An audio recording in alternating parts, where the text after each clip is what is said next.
दिल्ली में 22 अगस्त को बीजेपी की नई राष्ट्रीय टीम पहली बार एक साथ बैठेगी। और ये भी जानकारी आपको देते चले कि राष्ट्रीय अध्यक्ष नितिन नवीन की अध्यक्षता में होने वाले इस महत्वपूर्ण बैठक को महज परिचय बैठक नहीं बल्कि संगठन की अगली बड़ी रणनीति की शुरुआत के तौर पर देखा जा रहा है। इस खास रिपोर्ट में देखिए।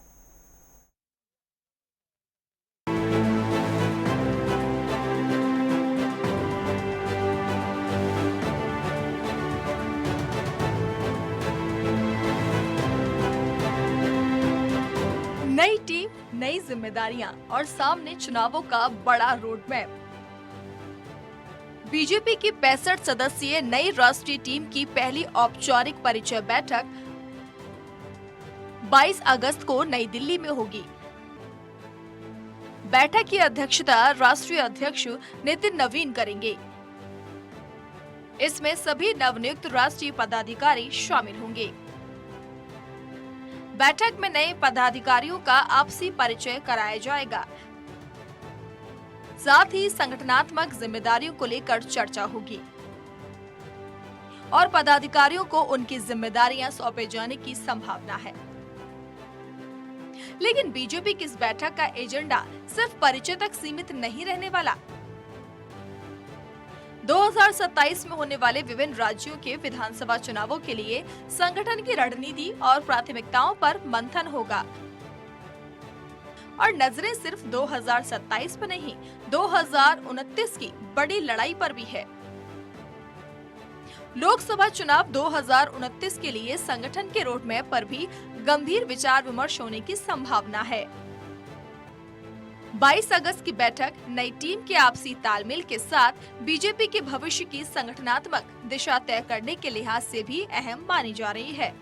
दिल्ली में सिर्फ नई टीम का परिचय नहीं होगा बल्कि जिम्मेदारियों के बंटवारे से लेकर 2027 के विधानसभा चुनाव और 2029 के लोकसभा चुनाव तक बीजेपी की नई राष्ट्रीय टीम के सामने आने वाले बड़े लक्ष्यों की शुरुआत भी होगी। Bureau report, network 10।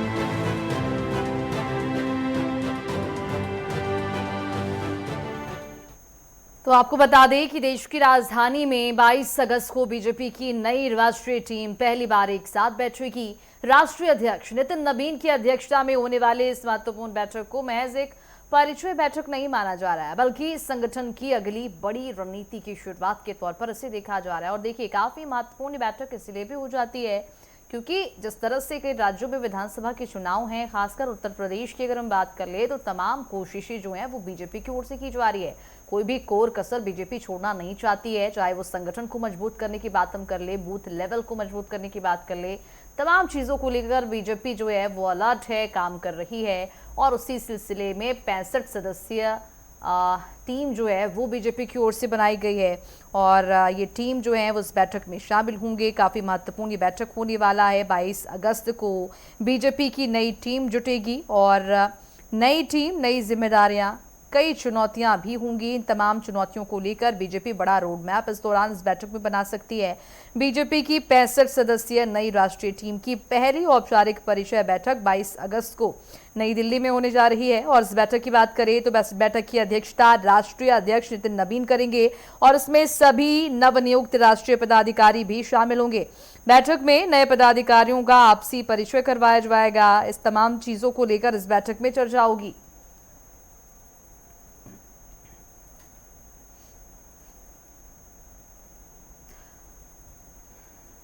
और चलिए, इसी पूरे मामले पर ज्यादा जानकारी के लिए दिल्ली से संवाददाता कंचन कनौडिया हमारे साथ सीधे जुड़ चुकी है। कंचन, जिस तरह से दिल्ली में 22 अगस्त को बीजेपी की नई राष्ट्रीय टीम पहली बार बैठक में शामिल होंगी, इस बैठक का एजेंडा क्या होने वाला है?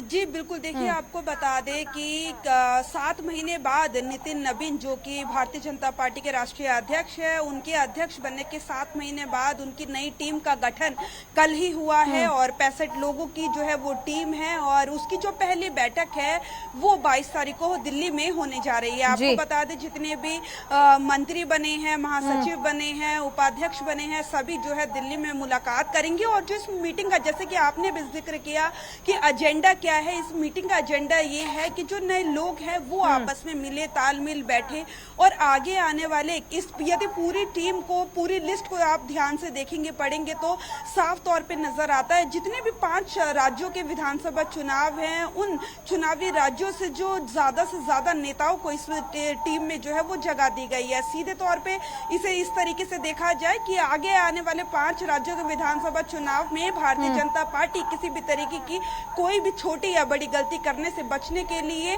अपनी जो नई टीम का गठन है वो किया गया है। तो आगे आने वाले समय में 5 राज्यों के विधानसभा चुनावों में क्या कुछ एजेंडा रहेगा पार्टी का, कौन से वो मुद्दे होंगे अलग अलग राज्यों में, और जो टीम बनाई गई है, देखिए आज भी पार्टी ने जो है 3 राज्यों के प्रभारी जो है वो आज घोषित करे हैं। बात करें उत्तर प्रदेश की, बात करें पंजाब की, गुजरात की, तो इन 3 राज्यों के जो प्रभारी हैं वो भी घोषित किए हैं। तो आप साफ तौर पे देखेंगे तीनों ही राज्य जो है चुनावी राज्य हैं। आगे आने वाले समय में 6 से 7 महीने के बाद इन सभी में विधानसभा चुनाव होने हैं। तो भारतीय जनता पार्टी की जो रणनीति है इस बैठक को लेकर वो एकदम स्पष्ट है कि इन चुनावी राज्यों में क्या रणनीति भाजपा की होगी, कौन से मुद्दों को लेकर जमीनी तौर पे उतरेंगे, क्या कुछ नैरेटिव जो है तैयार किया जाएगा जनता के बीच में, और स्टार प्रचारक कौन। बिल्कुल। और कंचन ये भी बताइएगा कि 65 सदस्यीय टीम का गठन तो कर लिया गया है, तमाम चीजों को लेकर इस बैठक में चर्चा भी की जाएगी। क्या इन 65 सदस्यों को उनकी जिम्मेदारी भी सौंपी जा सकती है इस बैठक के दौरान? जी बिल्कुल। देखिए आपको बता दें कि जितने भी ये 65 सदस्यों की टीम बनी है उनको जो है उनका पदभार का जो वो बता दिया गया है कि आप महामंत्री हैं या फिर उपाध्यक्ष हैं, लेकिन क्या उनका जो कार्यभार है वो बांटा जाएगा। आपस में तालमेल, चुनावी राज्यों में किस तरीके से तालमेल लोग किसी भी तरीके, क्योंकि हमने देखा यदि आप हमेशा से विपक्ष को देखा है तो जो तालमेल की कमी है वो कम नजर आती है कांग्रेस पार्टी की जब भी बात होती है, और यही कारण होता है कि कई चुनावी राज्य जो कांग्रेस पार्टी हार जाती है। तो उन गलतियों को जो है भाजपा ना दोहराए, उस तरीके की गलती जो है चुनावी राज्यों में ना हो, उसको लेकर आपस में सामंजस्य को बढ़ाने के लिए भारतीय जनता पार्टी इस बैठक को करने जा रही है। जितने भी प्रभारी हैं, प्रदेश अध्यक्ष हैं, महामंत्री बने हैं, सभी जो इस बैठक में मौजूद होंगे और आपस में तालमेल, जिससे कि जो है चुनावी राज्यों में है एक स्मूथ कार्य जो है वो जमीनी तौर पे उतर कर किया जा सके। तो सामंजस्य जो है सबसे महत्वपूर्ण मुद्दा रहेगा इस बैठक का। और बाकी जो पदभार की जिम्मेदारियां हैं, किसको क्या जिम्मेदारी मिलेगी, क्या कुछ जो है पदभार से अलग भी कुछ ऐसी चीजें होंगी जो चुनावी राज्यों में उन्हें मिलेगी, क्या कुछ वो चीजें निकल कर आएगी, वो 22 तारीख को डिक्लेयर होगा। लेकिन सामंजस्य बढ़ाने के लिए चुनावी राज्यों में क्या रणनीति होगी, किस रणनीति के साथ उतरा जाएगा, ब्रीफ किया जाएगा कि पार्टी की लाइन क्या है, पार्टी किन मुद्दों पर चुनाव लड़ती है और क्या कुछ रहता है, और जो पार्टी का स्ट्रक्चर है। यदि इसी क्रम में अगर हम उत्तर प्रदेश की बात कर ले तो उत्तर प्रदेश पर विशेष फोकस भाजपा की ओर से किया जा रहा है, क्योंकि विधानसभा चुनाव 2027 नजदीक है। ऐसे में सबसे बड़ा जो चुनाव का केंद्र होगा वो उत्तर प्रदेश ही होगा। तमाम तरह की तैयारियां यहां पर भाजपा की ओर से की जा रही है, कोई भी कोर कसर ना छूट जाए, इसको लेकर भाजपा जो है वो अपना काम भी कर रही है। खासकर संगठन को मजबूत करने की कवायद को लेकर भाजपा काफी सीरियस है। उत्तर प्रदेश में विनोद तावड़े को यूपी बीजेपी की कमान सौंपी गई है। क्या कुछ इस पूरे मामले को लेकर जानकारी? जी बिल्कुल। देखिए आपको बता दें विनोद तावड़े जो है उन्हें उत्तर प्रदेश का प्रभारी बनाया गया है, और जो है आगे आने वाले समय में हमने देखा राम मंदिर चंदा चोरी का जो मामला है वो विपक्ष जो है मजबूती के साथ उठा रहा है। संसद के मौन सूत्र अभी गया है लेकिन वो बिल्कुल वॉश आउट हो गया, क्योंकि विपक्ष ने कई ऐसे मुद्दे उठाए थे जिसमें सदन में चर्चा ना लोकसभा में हो सके ना राज्यसभा में हो सके।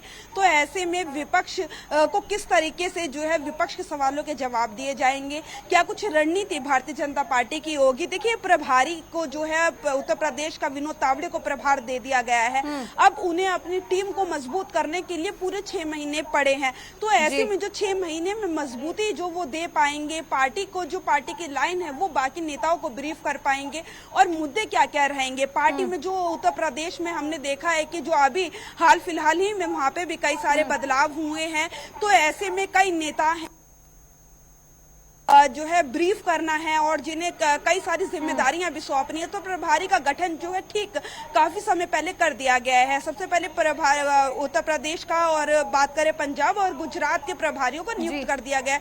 तो ऐसे में साफ नजर आती है भारतीय जनता पार्टी की रणनीति की उत्तर प्रदेश में जाकर हमारी इनकी क्या रणनीति रहेगी, कौन से वो मुद्दे होंगे, क्योंकि देखिए जब भी 10 साल जो है वो उत्तर प्रदेश में भारतीय जनता पार्टी को हो गए हैं और ऐसे अगर हम में बात करें तो इनकम्बेंसी खासकर भाजपा जो है उस बार युवा वर्ग महिला वर्ग पर खास फोकस कर रही है, इनको प्रतिनिधित्व दिया गया है।